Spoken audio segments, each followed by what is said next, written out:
उत्तर प्रदेश में सरकार की तरफ से गैर मान्यता प्राप्त मदरसों के सर्वे की प्रक्रिया के बीच में अब बीजेपी का अल्पसंख्यक मोर्चा भी तमाम जगहों पर जाकर के इस बात की जागरूकता करेगा कि यह सर्वे कितना जायज है। इस पर बात करने के लिए हमारे साथ में बीजेपी अल्पसंख्यक मोर्चा के अध्यक्ष कुंवर बासित अली हैं। ये बताइए किस तरीके से रूपरेखा आपने बनाई है, आखिर आपका औचित्य क्या है, क्या आपको अवेयरनेस फैलानी है, क्या संवाद करना है, क्या इसका एक जरिया होगा? जब वाराणसी में मोदी जी पहली बार नामांकन के लिए पहुंचे तो मोदी जी ने कहा था कि मैं मुसलमानों के एक हाथ में कुरान और दूसरे हाथ में लैपटॉप देखना चाहता हूं। इस पर उन्होंने काम भी किया। उन्होंने दीनी और दुनियावी तालीम के बीच 5.5 करोड़ बच्चों को जब से वो प्रधानमंत्री बने हैं स्कॉलरशिप देने का काम किया है। इसी के बीच तमाम योजनाएं मुसलमानों के लिए चली, चाहे वो आवास योजना रही हो। लगभग 4.5 करोड़ के आसपास लाभार्थी उत्तर प्रदेश के अंदर केवल अल्पसंख्यक समाज से आते हैं। अब क्योंकि जो मदरसे के बच्चे हैं वो निहायत ही गरीब और एक ऐसे मॉड्यूल के बीच पढ़ रहे हैं जहां ना कोई दुनियावी तालीम है और ना ही कोई प्रॉपर दीनी तालीम है। वो कच्चे पक्के मदरसे हैं, गलियों के अंदर हैं, ना कोई फायर फाइटिंग के लिए कोई सुविधा है, ना खाने के लिए है, ना मिड डे मील है, ना यूनिफॉर्म की कोई व्यवस्था है। और यहाँ तक कि वो क्या पढ़ रहे हैं और क्यों पढ़ रहे हैं, उनका मुस्तकबिल क्या होगा, और उनके साथ कोई अमानवीय व्यवहार तो नहीं हो रहा है क्योंकि बच्चे मासूम हैं और उनके जो माँ बाप हैं बहुत गरीब हैं। तो सरकार ने तय किया कि जो अल्पसंख्यक समाज के बच्चे हैं उनकी दशा और दिशा तय करने के लिए, उनकी जानकारी लेने के लिए सर्वे कराया जाए ताकि उनके लिए योजना बन सके। लेकिन आप पे तो विपक्ष आरोप लगाता है, बार बार ये कहता है कि जो मदरसों का बोर्ड से संबंध है, जो एफिलिएटेड है, उनकी स्थिति तो आप सही नहीं कर पाए हैं, आप उसमें क्यों इंटरफेयर करना चाहते हैं? और आप तो एक प्रकोष्ठ के तौर पर ये कार्यक्रम शुरू करेंगे, तो ये राजनीति करना है, किसके पीछे की मंशा है जो विपक्ष भी कह रहा है? सबका साथ, सबका विकास और सबका विश्वास जो मोदी जी ने करके भी दिखाया है। 18% मुसलमानों को लगभग 30 से 32% का सरकारी योजना के अंदर लाभ देकर के, आवास देकर के, राशन देकर के और तमाम उनको सरकारी सुविधाएं देकर के उनको मुख्य धारा में लाने का काम किया है। मदरसे के बच्चे, आज मदरसे से जो बच्चा पढ़ता है ये वो मौलाना अगर बन गया तो दूसरे बच्चे को भी वो मौलाना बनाने का काम करता है। वो ना कोई वकील बनता है, ना डॉक्टर बनता है, ना इंजीनियर बनता है, ना साइंटिस्ट बनता है। तो सरकार की जो चिंता है ऐसे बच्चों के लिए है कि वो देश की मुख्यधारा में आकर के इस देश की ताकत बने, ना कि कमजोरी।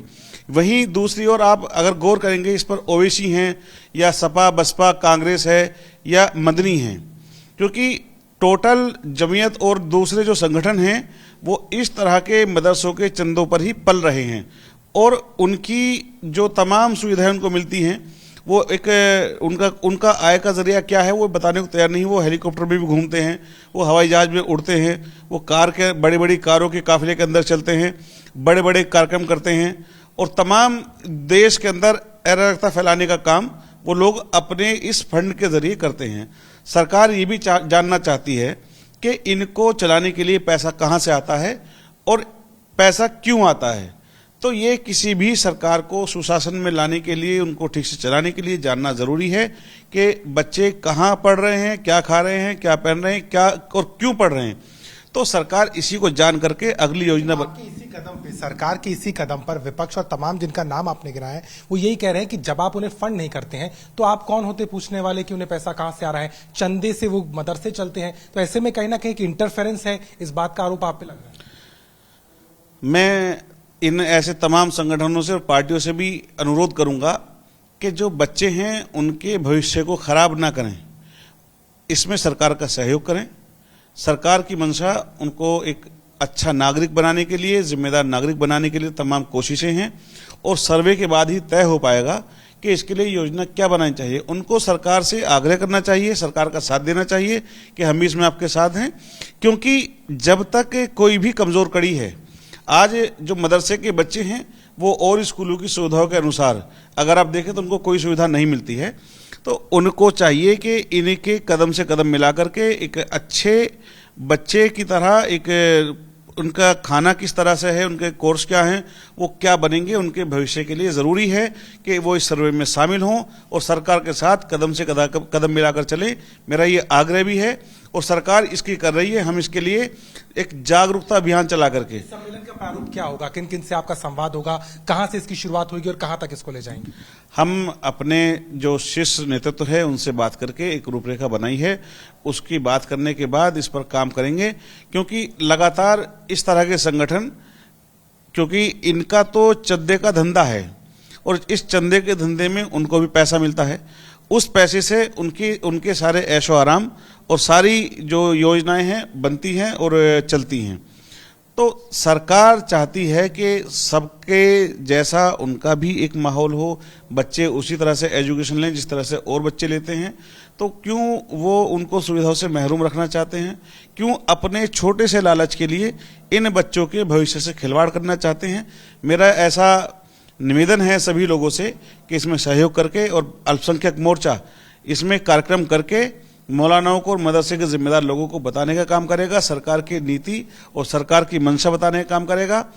इन लोगों ने अब तक जब से मोदी जी और योगी जी प्रधानमंत्री और मुख्यमंत्री बने हैं तमाम तरह के दुष्प्रचार करे हैं, लेकिन आज जनता जागरूक है, सोशल मीडिया का दौर है, सब अच्छा और बुरा कुछ समय के अंदर जान जाते हैं। ये एक अच्छी पहल है, इसका स्वागत होना चाहिए और इस पर लोगों को काम भी करना चाहिए। अल्पसंख्यक मोर्चा भी इसके लिए लोगों के बीच जाकर के इसको बताने का काम करेगा। सरकार अपना औचित्य समझा नहीं पाई, इसीलिए अल्पसंख्यक मोर्चा और संगठन को भी उतरना पड़ रहा है ये पर्पस समझाने के लिए। नहीं, उतरना मकसद नहीं है। सरकार की तमाम योजनाएं लोगों तक पहुंची हैं। हर बूथ पर लगभग अल्पसंख्यक बूथ पर 100 लाभार्थी हैं। हमें उनसे भी संपर्क करना है, सरकार की योजनाओं को, सरकार की मंशा को आने वाले समय के लिए उनको सरकार के साथ जोड़ना है। इसी योजना के तहत कहीं ना कहीं जो मदरसे के बच्चे हैं, मदरसे के उस्ताद हैं या बड़े इदारे हैं, उनके बीच जाकर के सरकार की बात रखने का काम करेंगे।